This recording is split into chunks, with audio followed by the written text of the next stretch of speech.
What's up, guys? Welcome to Demo with Mo. I'm your host, Monique Simmons. We'll be discussing dating, engaged, and married objectives from a young Christian's perspective. Are you guys ready? Let's dive in.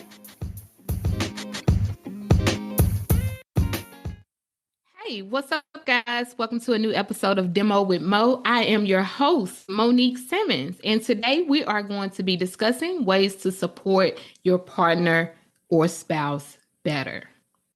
To support someone in a relationship means to actively encourage, help, or stand by them, often by providing emotional or practical assistance, showing approval and believing in their ability to succeed, especially during challenging times. Some key aspects of supporting one another. So when you think about your relationship with your partner, someone you're in a committed relationship with, your spouse, if you're married, when you think about your support for one another, how you show up for one another, how you show up for them, how they show up for you, what does that look like? What does that entail? Do you do it well? Do they do it well? Do you feel like they support you? Do they feel like you support them? Because it's not about what you think you do for them. Do you feel like you support them? But how do they feel? I had this conversation with some of my group members in our Let's Talk Thursday live edition. If you're listening to this live, I had this conversation with them last week. And I usually ask them some questions before we dive into my research on the topic. I always ask them questions around the subject to get you really thinking, because sometimes you really can think you're good. Like if you're honest with yourself, like legit, if you're honest with yourself, you can think you're good. You're in a really good place in your relationship. I got it all together, but my partner is the issue. My spouse is the problem. They could be doing this better. They could be doing that better. But if you really take the time to be honest with yourself, if you really take the time to do self-evaluation, if you really take the time to look at yourself in the mirror, especially if you're a Christian or a believer, if you get in that real mirror in the Word of God and compare yourself to what the Word says, you'll find out you ain't all that. So one of the questions that I asked them,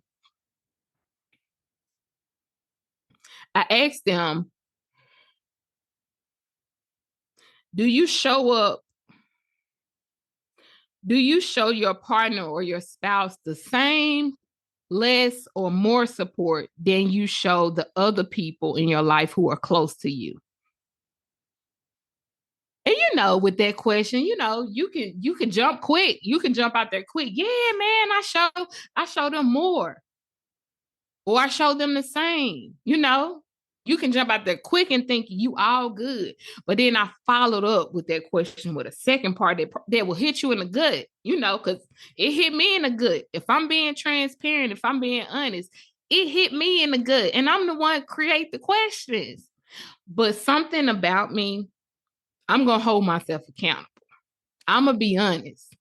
Even if it means calling myself out, even if it means I'm going to have to feel bad, even if it means I got to correct some stuff, even if it means I got to repent, I got to confess, I got to change, I got to course correct, I got to hit a 180, even if it means that, because I don't want to stay the same. If something that I'm doing, if a way that I'm living, if a way that I'm acting, if a way that I'm treating my spouse, if something I'm saying or something I'm doing is not right, I want to change. I don't want to stay the same. So the second part to that question was, if they were here, meaning your partner or your spouse, the person that you're in a relationship with, because you just answered this question now, if they were here, would they agree with your answer? So if you said you support them more than the people that are close to you in your life, if your partner or your spouse was right here sitting next to me Would they say, oh yeah, that's right, I agree with them? They do show up for me more than the people that's close to them in their lives. They sure do, more than their friends that they love so deeply, more than their job that they hold so closely, more than their mama that they love, more than their favorite brother, their favorite sister, more than their grandma, that grandma that cooked them meals they love. Your partner, your spouse still would agree. And that's a gut check. That thing, man, that thing gets you to thinking like, well, hold on, hold on. Let me not answer this question so fast. Let me not speak too fast because I don't know. I really don't know if I support my spouse or my partner as much as I think I do. I don't know if I support them as much as I support the people in my other people in my life who are close to me. I don't know. I want to, but maybe I don't. Because what do they think? Because it's not about what I think. How does my partner or my spouse feel? Let me ask them. Let me check in. Well, baby, do you feel like I show up for you? I support you more than the other people in my life. Well, honey, do you feel supported by me more than the other people in my life? Or do I run at every chance to show up for everybody else more than I show up for you? It's a good check. But you got to be honest with yourself because you want to take your relationship to another level. Ways we can support our partner and spouses better. That's what this is all about. So let's get into these key aspects of supporting one another. What does this look like? How can we do this better? Because that's the whole point of this conversation, the whole point of today's episode. And I'm not going to keep you long because it's practical application. What does this look like? What can we do? How do I do better? If you, Monique, if you punched me in the gut earlier with that question, what can I do now? One, listening attentively. This means giving someone your full focus when they need to talk. If your partner or your spouse needs to talk to you, listen attentively. Don't be on your phone.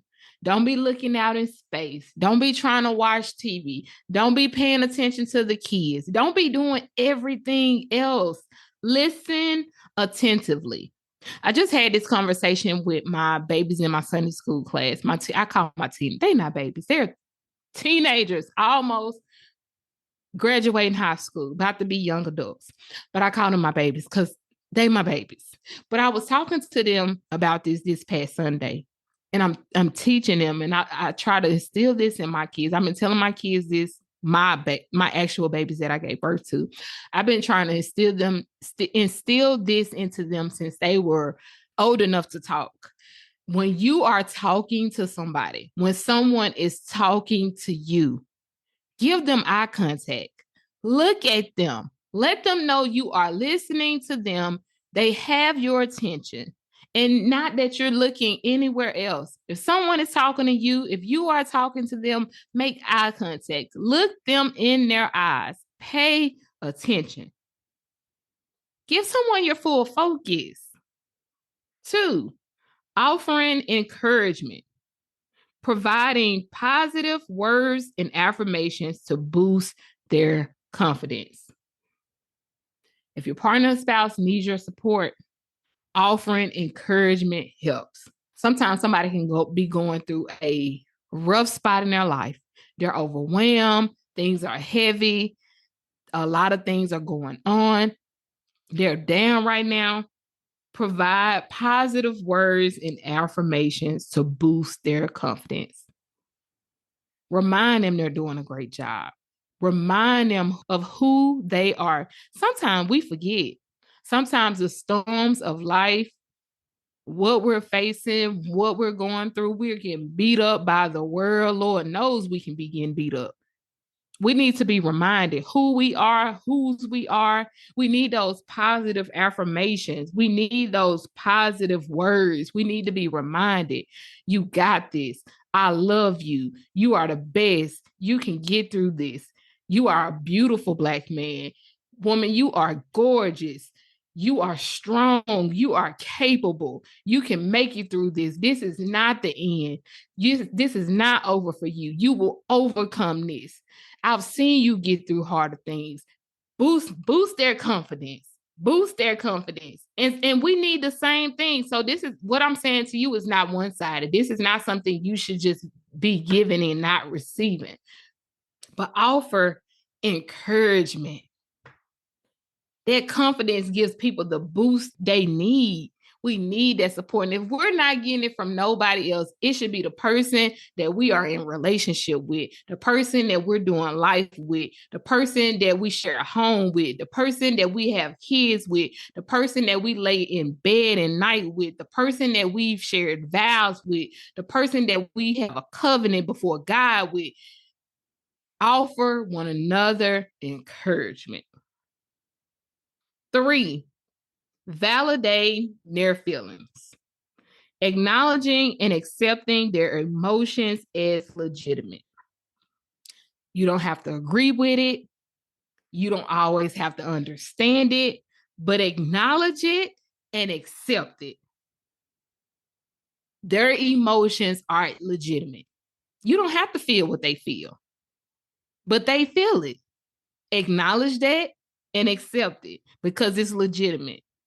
If they're hurt, if they're sad, if they're disappointed, if they're afraid, if they're angry, if they're feeling broken, acknowledge that. Accept that their emotions are legitimate, just like yours are. I acknowledge that you feel that way. I accept that you feel that way. How you feel is legitimate. You don't know how good that feels. Even if you don't understand it and don't agree with it, just to tell somebody to validate someone's feelings, that feels so good on the other side because you don't get that in the world. You don't get that out a lot of times outside of your home unless you're dealing with people that love you, that actually care about you, that's concerned about you. You don't get that outside of that. People validating your feelings. People do everything but validate your feelings. So validate your partner or your spouse's feelings. Number 4, providing practical help. Offering concrete assistance with tasks or problems they face. Now, this one is a good one. This is one that I do well and sometimes too well. Because going back to number 1, listening attentively, sometimes you just need to listen without offering or providing practical help. Sometimes people just want you to listen. They don't want anything from you. They don't want your answers. They don't want you trying to fix their problems, figure it out for them. They literally just want you to listen. I don't need you to figure this out for me. I don't want you to tell me the answers. I don't want any of that. I just want you to listen. I just want you to listen. But with this one, providing practical help is needed. Sometimes people do need help. I'm overwhelmed. I need you to come in and help me actually do something. So this one's offering concrete assistance with tasks or problems they face. So let's say I'm overwhelmed at work and I need some help. I'm having to work overtime. The load at work is heavy. And I have little kids. They have after school activities. They have to eat dinner.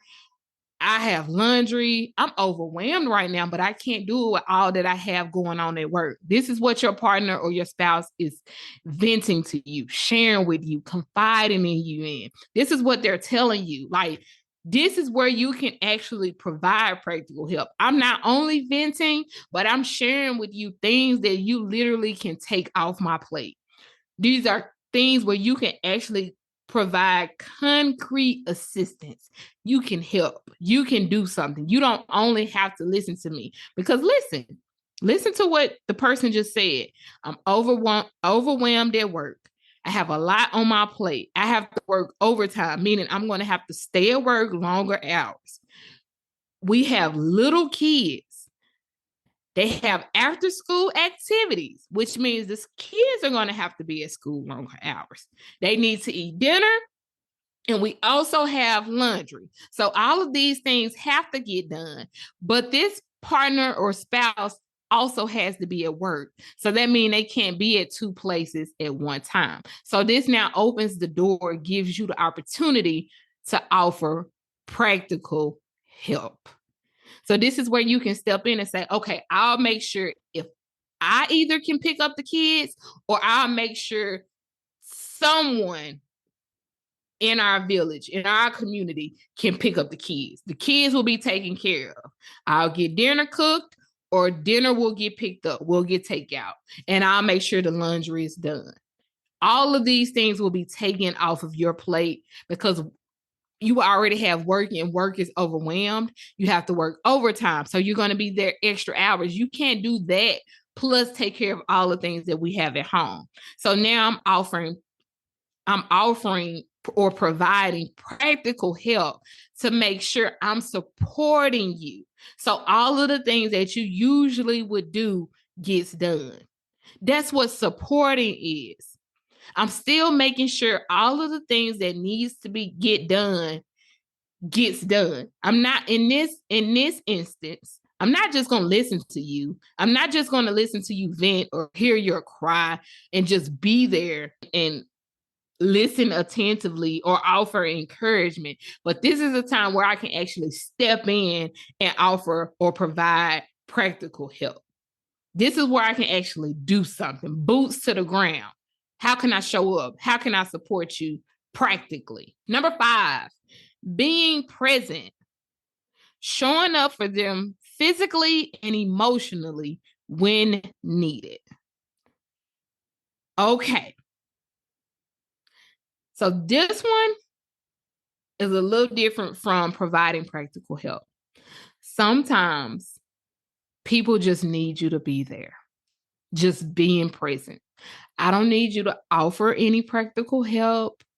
Sometimes I don't even need you to say anything. I don't need you to have the nice special words or have the answers or do anything.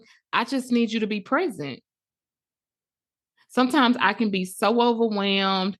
I just need to know I'm loved. I'm cared about. I'm seen. You thought about me. You know me. You hear me. Just be present. Emotionally, meaning if I do need to talk to you, if I do need to reach out, if I do need to vent, I know that you're going to be there for me. Even if I never do any of these things, it's the fact that I know you're there for me emotionally. I know if I need to reach out. I know if I need you emotionally. I know you're there. I know you're available. I know you'll support me. I know you'll be there. If I need to cry, you'll be there for me.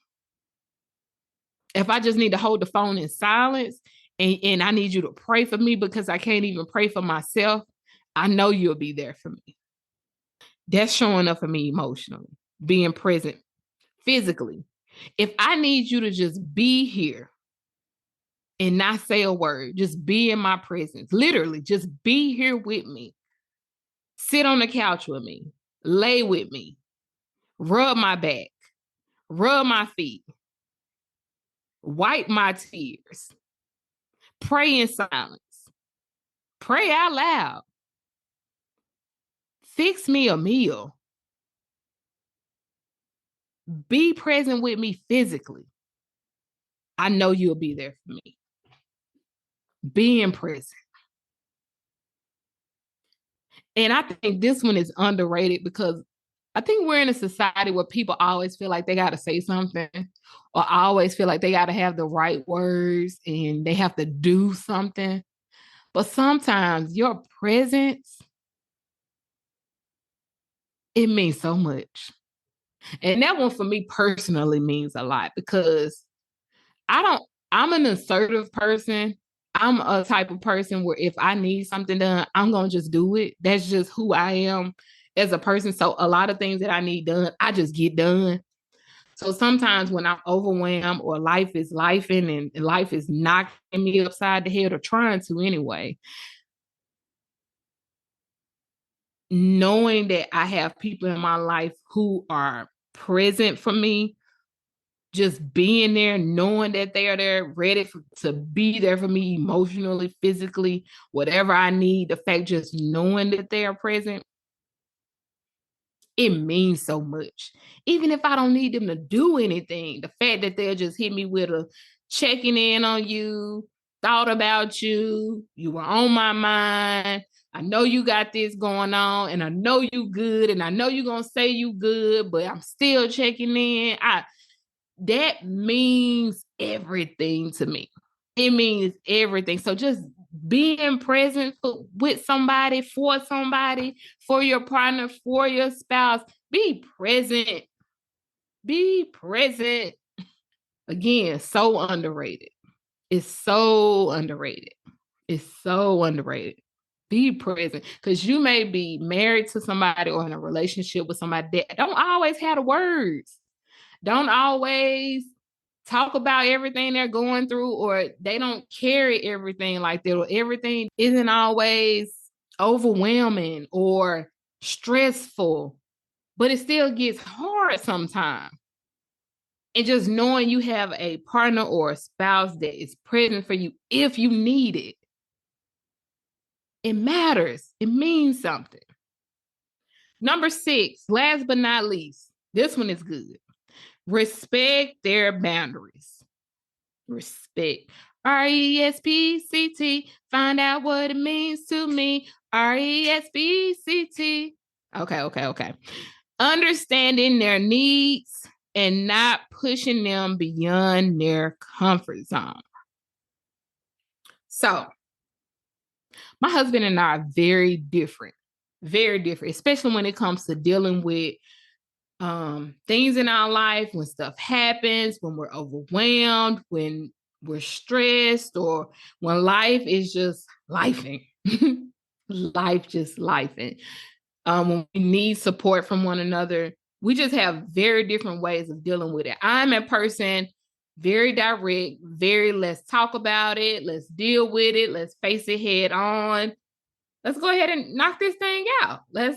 What is it? Let's come up with a solution. Let's deal with it. Let's face this thing. My husband is the complete opposite. Let me sit with this thing for a minute. Let me dwell with it. I may come back in a few days and be ready to talk about it. I'm not like that.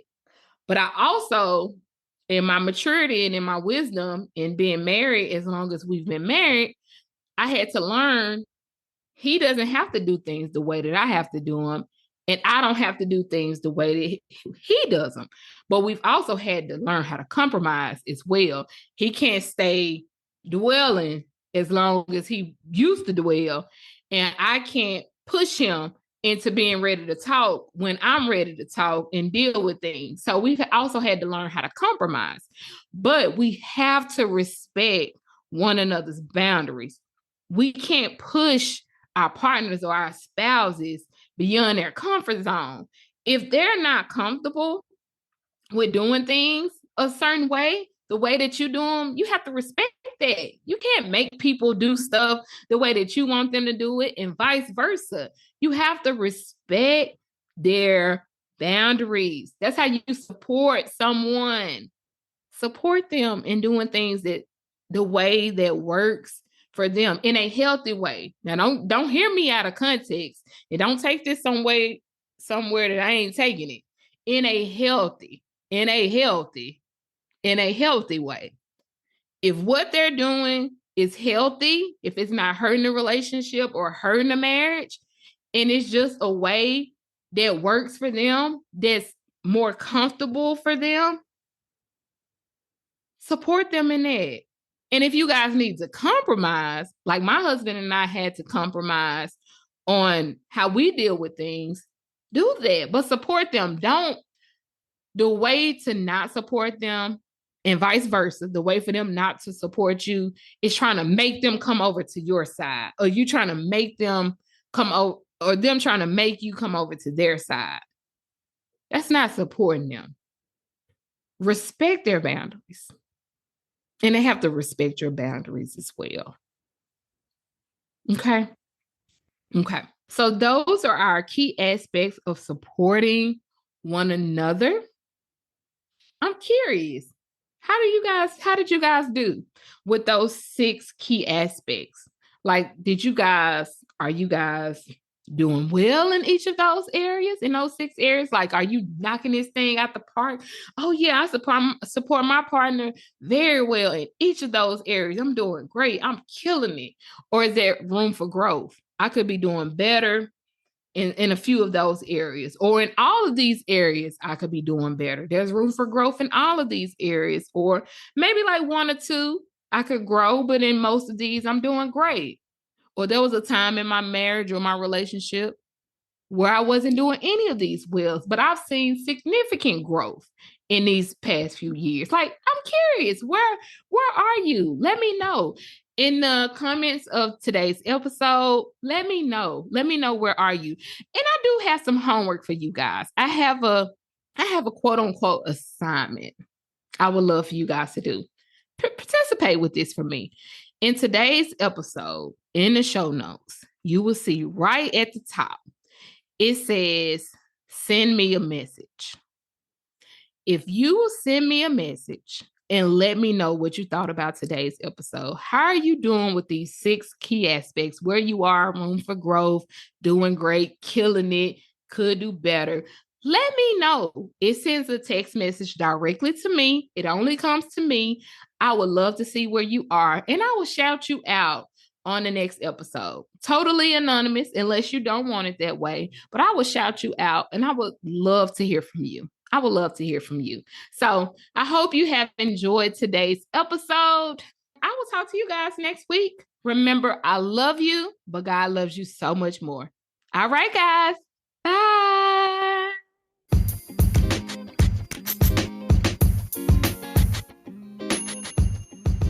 I hope you guys have enjoyed. Follow me on Facebook at Demo with Mo. If you have any questions you would like answered here live on my podcast, email them to me at demowithmo@gmail.com. That's DEMOWITHMO@gmail.com.